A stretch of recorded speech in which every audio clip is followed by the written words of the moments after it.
ஜோதிட நண்பர்களுக்கும் ஆன்மீக நண்பர்களுக்கும் இனிய வணக்கங்கள். நான் உங்கள் மோசஸ் உளவியல் ஜோதிடர், சென்னையில் இருக்கேன்.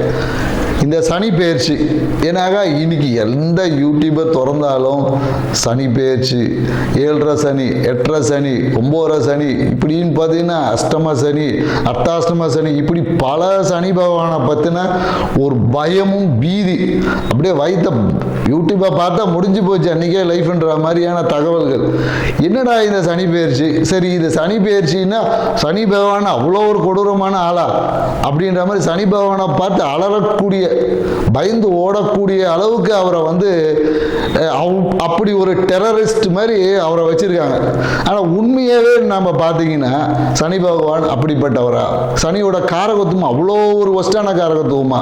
இல்லை சனி பார்த்தா கோடி நன்மை, சனியை கொடுக்கறதுக்கு என்ன சொல்லுவாங்க, சனி பகவான் கொடுத்தா தடுக்கிறதுக்கு ஆள் இல்லைன்னு நம்ம சொல்லக்கூடிய அதே நண்பர்கள் தான் சனி பகவானை பற்றி இப்படி ஒரு விஷயங்களை சொல்லி நம்மளை பயம், குழப்பம், மனுஷன் எதையா பண்ணுறது அப்படின்ற ஒரு தயக்கம், குழப்பம் எல்லாத்தையும் போட்டு நம்மளை அப்படியே ஒரு முடிவெடுக்க முடியாமல் ஒரு திணற அடிக்கக்கூடிய தன்மையில் கொண்டு போய் விட்டுட்டு, இங்கே போனால் இந்த பரிகாரம் செய்யறது, அங்கே போனால் அந்த பரிகாரம் செய்யறது, பரிகாரமே செஞ்சுட்டு அப்புறம் வாழ்க்கை எப்படி தான் வாழ்றது, இப்படின்ற ஒரு குழப்பங்கள் எல்லாம் உங்களுக்கு இருக்கும். இதுக்கு எல்லாத்துக்கும் இந்த ஒரு காணொலியை முழுசா பாருங்க, மொத்தத்துக்கும் உங்களுக்கான விடை கிடைச்சிடும்.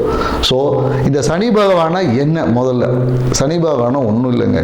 ஏன்னா சனி பகவான் பார்த்தீங்கன்னா, சனின்ற கிரகம் நீங்கள் பால்வழி மண்டலத்தில் எடுத்தீங்கன்னா சூரியன்லேருந்து மிக தொலைவில் இருக்கக்கூடிய கிரகம் நம்ம சொல்லுவோம். ஸோ அதனால் சனியோட நகர்வு ரொம்ப ஸ்லோவான நகர்வு. ஸோ ஏன் தூரமாக இருக்குது அப்படின்றது பால்வழி மண்டலத்தில் இருக்குது.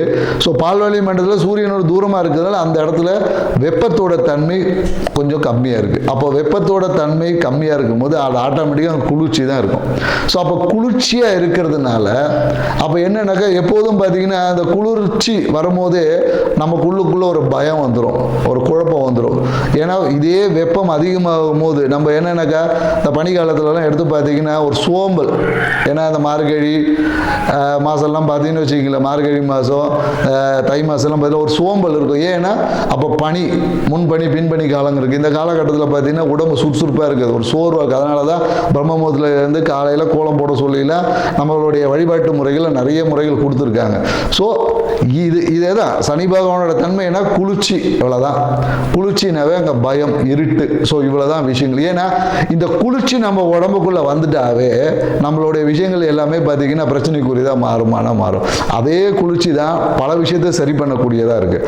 இப்போ ஏன்னா சனி பகவான் நிற்கக்கூடிய பாவம்னு சொல்லக்கூடிய அந்த 3, 6, 11 இந்த பாவத்தில் நின்னா நற்பலன்களை கொடுப்பாருன்னு சொல்கிறோம்.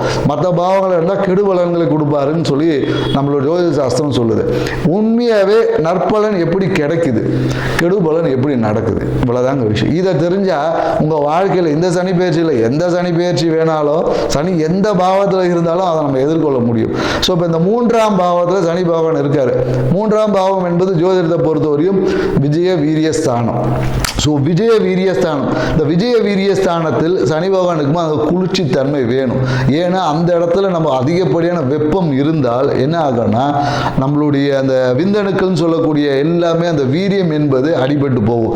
தேவையற்றத விரயம், உயிராற்றல் விரயம் அங்கே ஏற்பட்டுரும். அப்போ உயிராற்றல் விரயம் ஏற்பட்டால் நம்மளால எந்த ஒரு விஷயத்தையும் முழுமையாக செய்ய முடியாது. நம்மளோட ஆயுள் என்பது குறையக்கூடிய வாய்ப்புகள் இருக்கு. ஏன்னா நம்மளோட வீரியம் எந்த அளவுக்கு, அதனால தான் நம்மளால பார்த்தீங்கன்னா இந்த வீர விளையாட்டுகள்லாம் வச்சாங்க. எதுக்கு வச்சாங்க? அந்த காலை அடக்கிற போட்டியெல்லாம் வச்சாங்க. ஏன்னா அந்த 3ஆம் பாவம் வலுக்கும் போது தான் அந்த மரணத்தை எதிர்த்து போராடக்கூடிய ஆற்றல் நமக்கு கிடைக்கும். ஸோ அப்போ அந்த 3ஆம் பாவத்தை எப்படி இருக்குன்னா கொஞ்சம் குளுமையா இருக்கணும். குளுமையா இருந்தால்தான் நம்மளோட அந்த உயிர் ஆற்றல் சொல்லக்கூடிய, ஏன்னா அதனால தான் சனி ஈஸ்வரன் பட்டம் எதுக்கு சும்மாவா கொடுத்தாங்க? ஈஸ்வரனாவே என்னன்னா நம்ம அவர் தான் ஆயுள் காரகன். அப்போ ஆயுள் எப்படி இருக்கும்? 3ல் சனி பகவான் இருந்தால் நம்மளோட வீரியம் என்பது அந்த வெப்பத்தினால் விரயம் ஆகாம வீரியம் என்பது நீண்டதா இருக்கும். ஸோ அப்போ நம்ம எடுக்கக்கூடிய காரியங்கள் எல்லாம் நிதானமாக எடுத்து வெற்றி அடையக்கூடிய வாய்ப்புகள் ஆட்டோமேட்டிக்காக வந்துடும். அடுத்தது பார்த்தீங்கன்னா இந்த 6ஆம் பாவத்தில் சனி இருந்த ஆறாம் பாவம்னா ருணரோக சத்துரு பாவம். ஸோ இந்த பாவம் என்ன பண்ணும் அப்படின்னு பார்த்தீங்கன்னா வச்சுங்களேன், ஒரு மனுஷனுக்கு ஒரு வியாதி எதனால் வருது அப்படின்னு சொல்லி மருத்துவம் சொல்லுதுன்னா வெப்பத்தால் தான் வருது. அதாவது என்ன சொல்லுவாங்கன்னா மருத்துவத்தில் என்னடா இது ரொம்ப மருத்துவமாக பேசுகிறேன்னு சொல்லு. ஏன்னா இன்னைக்கு வாழ்வியலுக்கு இதெல்லாம் தேவை இருக்குது. உங்கள் வாழ்வியலே ஒட்டி தாங்க ஜாதகமும் நடக்குது, எல்லாமே இருக்குது. ஸோ அல்கலைன் அசிடிக் கண்டிஷன், உங்கள் உடம்பு எப்போ அசிடிக் கண்டிஷன் வருதோ, அசிடிக் கண்டிஷன் என்பது வெப்பம், அல்கலைன் என்பது குளிர்ச்சி. அப்போ நீங்கள் குளிர்ச்சி என்பது சனி பகவான் தான் குளிர்ச்சி. அங்கே குளிர்ச்சி அல்கலைன் என்பதே சனி பகவான். ஏன்னா நீங்கள் லெமன் சால்ட் போடும் போது அது அல்கலைன் வாட்டர்.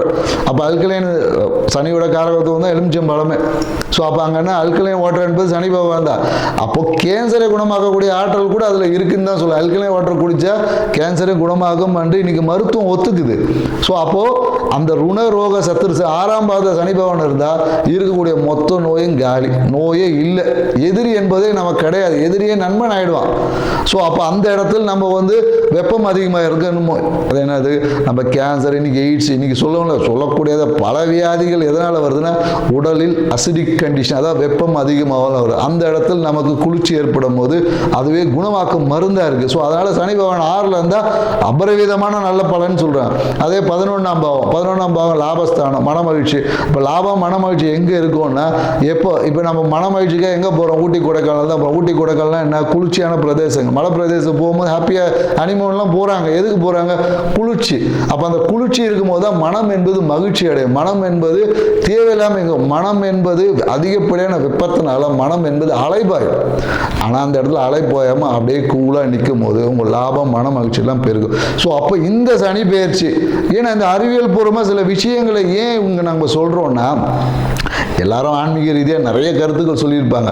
இங்கே அறிவியல் பூர்வமாக ஏன் சொல்லணும்னா இன்னைக்கு மக்கள் அறிவியலை தான் நம்புகிற, அறிவியல் சொல்ல தான் ஏற்றுக்கு நம்ம இன்னைக்கு போகிறோம். அப்போ அறிவியல் பூர்வமாக ஒரு விஷயத்தை அணுகும் போது இந்த சனி பேச்சில் எந்த கிரக பேச்சையும் இலகுவாக நம்மளால் கடந்து அந்த தன்மையிலேருந்து நம்ம ஜெயிச்சு மேன்மை பெற முடியும். நம்ம வாழ்க்கையை அடுத்த ஒரு நிலைக்கு கொண்டு போக முடியுமானா கண்டிப்பாக முடியும். ஸோ அதுதான் நம்ம இங்கே சொல்ல வருது. ஏன்னா இந்த கோயில்கள் நிறைய பரிகாரங்கள் சொல்லப்படுது. இந்த கோயில் போனால் என்ன நடக்கும்னா நம்மளுடைய, ஏன்னா சனியோட தத்துவம் பார்த்தீங்கன்னா ஆகாய தத்துவம். அதாவது என்னன்னாக்கா கோயில்கள் எல்லாமே விமானம் வச்சிருப்பாங்க. பழங்காலத்து கோயிலில் பார்த்தீங்கன்னா இந்த 12 வருஷம் இந்த குடமுழுக்கெல்லாம் போடுவாங்க, அந்த விமானம் சொல்லுவாங்க. அந்த விமானம் என்பது என்னன்னாக்கா பிரபஞ்சத்தோட தொடர்பு இருக்கும். அப்போ அந்த விமானத்தின் வழியாக நீங்கள் கோயிலுக்கு போக உங்களோட ஆகாய தத்துவம் என்பது விரிவடையும். ஆகாயம் நமக்கு எந்த அளவுக்கு இடம் கொடுக்குதோ அவ்வளோ தூரம் நம்மளுடைய லக்ஸரி லைஃப் என்பது இருக்கும். அப்போ தான் மற்ற பஞ்சபூதங்கள் நெருக்கடி இல்லாமல் அதனுடைய வேலையை செய்வதுக்கு. அப்போ ஆகாயம் என்பது அந்த இடத்துல விரிவடையும். விரிவடைந்த ஆகாயத்தில் நம்மளோட வாழ்வியல் முறை வெறுமனே கோயிலுக்கு போயிட்டு வந்து 2 பேருக்கு அன்னதானம் கொடுத்துட்டு வந்துட்டு சனி பகவானோட விஷயம் தீர்ந்துருமானா கண்டிப்பாக தீராது. உங்களோட வாழ்வியல் முறையிலும் கண்டிப்பாக மாற்றங்களை ஏற்படுத்தணும். அப்படி ஏற்படுத்தக்கூடிய மாற்றம் மட்டும்தான் இந்த சனி பயிற்சியிலிருந்தும், எல்லா சனி பயிற்சியிலிருந்தும், எல்லா கிரக பயிற்சியிலிருந்தும் உங்கள் வாழ்வையை மேன்மையடைய முடியும். அந்த ஒரு விஷயத்தை தான் நம்ம ஒவ்வொரு ராசி பிரகாரம் இப்போ நம்ம பார்க்க போகிறோம். ஸோ வாங்க நம்ம போகலாம். கன்னி ராசி இவங்களுக்கு பார்த்திங்கன்னா இயற்கையாகவே இந்த பேரறிவு பேராற்றல்னு சொல்லுவாங்க. ஸோ அது எங்கே இருக்கும்னா சில பேருக்கு இந்த சப்கான்ஷியஸ்ன்னு நம்ம இன்றைக்கி மாடர்ன் சயின்ஸில் சொல்லக்கூடிய சப்கான்ஷியஸ் மைண்ட் அப்படின்னு சொல்லுவோம் இல்லையா. இந்த சப்கான்ஷியஸ் மைண்டு இயற்கையாகவே ஆக்டிவேட் ஆனவங்க பார்த்திங்கன்னா கன்னி ராசியில் நிறைய பேர் இருப்பாங்க. ஏன்னா இவங்களுடைய அந்த ஆற்றல் என்பது அந்த சூட்சமங்களை இவங்க எப்போதும் அந்த ஆராய்ச்சி பண்ணணும். ஏன்னா இவங்களுக்கு நிறைய பார்த்திங்கன்னா இந்த த்ரில்லர்ஸு, இந்த த்ரில்லிங் விஷயங்கள், இந்த மறைமுக விஷயங்களை அறிவதில் பார்த்திங்கன்னா கன்னி ராசிங்க ஒரு சிபிஐ மாரி இருப்பாங்க. ஏன்னா இவங்களை தேடி எப்படியாவது அந்த விஷயங்கள் கண்டுபிடிச்சிருவாங்க. இவங்களுக்கு என்னன்னாக்கா அந்த வேலை என்பது மிகப்பெரிய ஒரு அழுத்தமாக இருக்கும். ஏன்னா இந்த வேலை சார்ந்த விஷயம் எப்போதும் அந்த வேலை என்ன வெள்ளக்காரன்ற மாதிரி இவங்க அந்த வேலை சார்ந்த விஷயத்தில் எப்போதும் தன்னையே வருத்தி ஒரு அழுத்தத்தை இவங்களே உற்பத்தி பண்ணிப்பாங்க. ஸோ முதல்ல இவங்களுடைய அந்த பாசிட்டிவ் திங்ஸை இவங்க ரியலைஸ் பண்ணிடணும். இவங்களுடைய பலம் என்பது இவங்க ரியலைஸ் பண்ணிக்கணும். ஸோ இந்த பலத்தை இவங்க ரியலைஸ் பண்ணலைன்னா இவங்களுக்கு அதுவே என்னன்னாக்கா மிகுந்த ஒரு மன அழுத்தத்தை கொடுத்துரும். ஏன்னா இவங்களோட பலமே இவங்க தான். ஸோ இவங்களுடைய விஷயங்கள் அதாவது என்னன்னாக்கா இவங்க அந்த கண்களை பாதுகாத்தாவே இவங்களுக்கு மிகப்பெரிய பாக்கியம் கிடைச்சிடும். ஏன்னா இந்த கண்கள் என்பது இவங்களுக்கு மிகப்பெரிய ஒரு அதிர்ஷ்டத்தை கொடுக்கக்கூடிய விஷயமா இருக்குது. ஸோ இவங்க கண்களை மிக கேர் பண்ணணும். 3வது ஒரு விஷயம் சொல்லணும்னா இவங்களுடைய அந்த இளைய சகோதரம் சார்ந்த விஷயத்தில் இல்லை இந்த சுற்றம் சார்ந்த விஷயத்தில் ஒரு லீகல் பிரச்சனை இருக்கவங்களை பார்த்தீங்கன்னா ஏதோ இவங்களோட சுற்றி இருந்துக்கிட்டே இருப்பாங்க.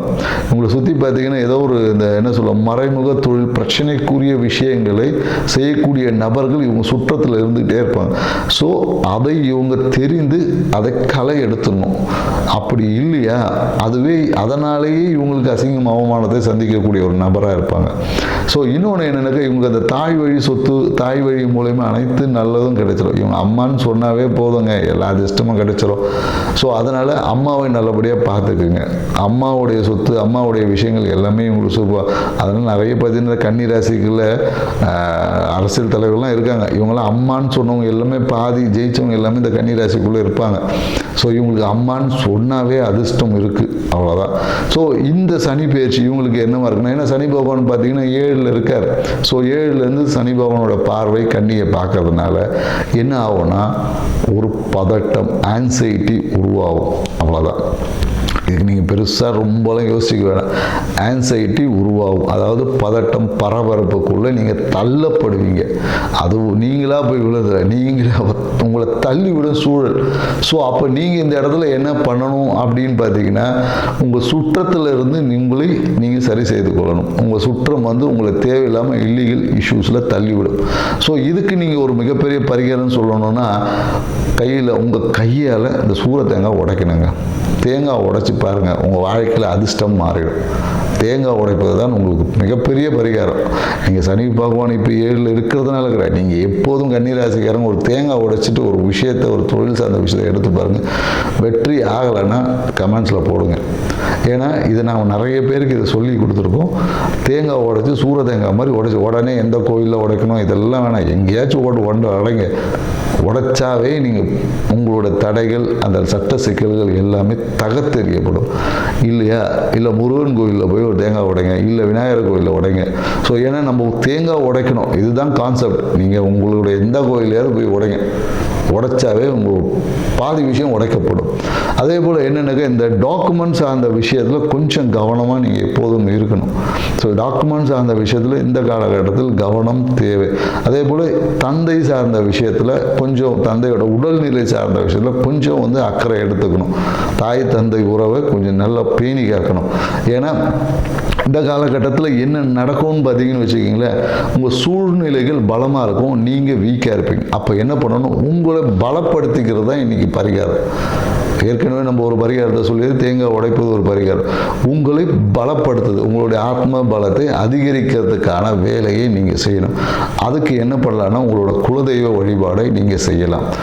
குலதெய்வ வழிபாடு செய்வதன் வழியாக உங்களுக்கு இந்த சனி பயிற்சியினுடைய பாதிப்புகளிலிருந்து உங்களை எதிர்கொள்ள முடியும். உங்கள் ஆற்றலை பெருக்கிக் கொள்ள முடியும். ஏன்னா இந்த காலகட்டத்தில் உங்கள் மனம் என்பது பழைய விஷயங்களை போட்டு சிக்கிக்காமல் புதிய விஷயத்தை யோசிச்சிங்கன்னா வாழ்க்கை வெற்றி அடையும். நன்றி, வணக்கம்.